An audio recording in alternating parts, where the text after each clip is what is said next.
2026 is over halfway done, but the streams keep on streaming, so here is all the games I played in June.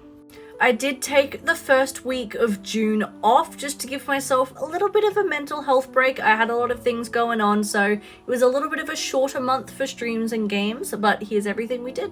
First game that we jumped into is we finally played Directive 8020. I got this one when it released in May, but we had to postpone it to June, so we finally played it. This very quickly jumped to the top of my list. It is my favorite of all the Dark Pictures games and one of my favorite Supermassive games, full stop. It is tied with Until Dawn at a 9 out of 10. I knew I would really like this game. It's giving very much Alien and The Thing. Little bit of Soma vibes as well there at the end. I was not expecting that plot twist at the end of the story. Oh my god, I loved the story in this one. I liked that it was a little bit more hands-on in the gameplay. It gets rid of the don't breathe and don't move sections and you just have to straight up stealth now. And even with how bad I am at stealth, it wasn't that difficult to get around, which was nice. All the choices and the turning points really feel like they matter. I enjoyed all of the characters and the dynamic that it added. The only reason it's not a 9 out of 10 completely is because I still just suck at stealth. This also wins the record for the most deaths I have had out of any Supermassive game, so it is definitely challenging and I'm looking forward to doing a rerun at some point.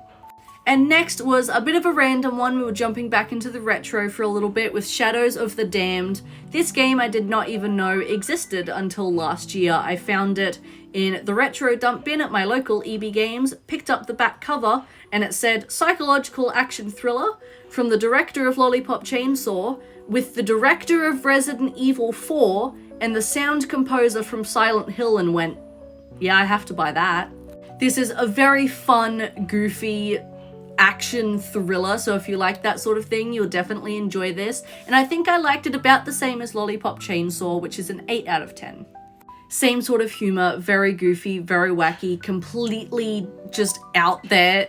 I don't even know how to describe these sort of games. They're so fucking weird unless you just play them yourself. But the gameplay was really fun, still sort of hack and slash, but guns instead of melee, so I don't know what you'd call that. I liked the actual gameplay and combat mechanics in this. I think the light and the dark was fun. I loved all the weapon upgrades that you get. At first I was worried how I'd go with only having 3 guns, but the upgrades you get for them are incredible. It's paced really, really well. The levels never feel too short or too long. The characters are funny, the story is there, and that's all it needs to be, and the gameplay is great.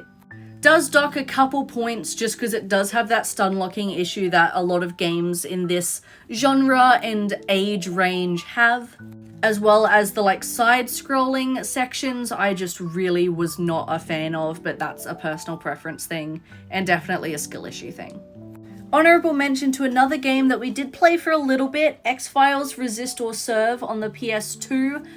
This one we are marking as did not finish though, unfortunately. It was an interesting enough game for one stream, but it's just not for me. I struggled a lot with where to go, what to do, the controls. It was just gonna not be super fun for me to play, but I still think it is an interesting game. And otherwise, that was it for June. Couple retro games in the mix there, but honestly, absolute bangers for the entire month. July, we are going to be going back to some of the shorter games that I have in my backlog just to try and knock them out of the list. And then we're going to be punching through just a bunch of backlog games for the next couple months, so I hope to see you there.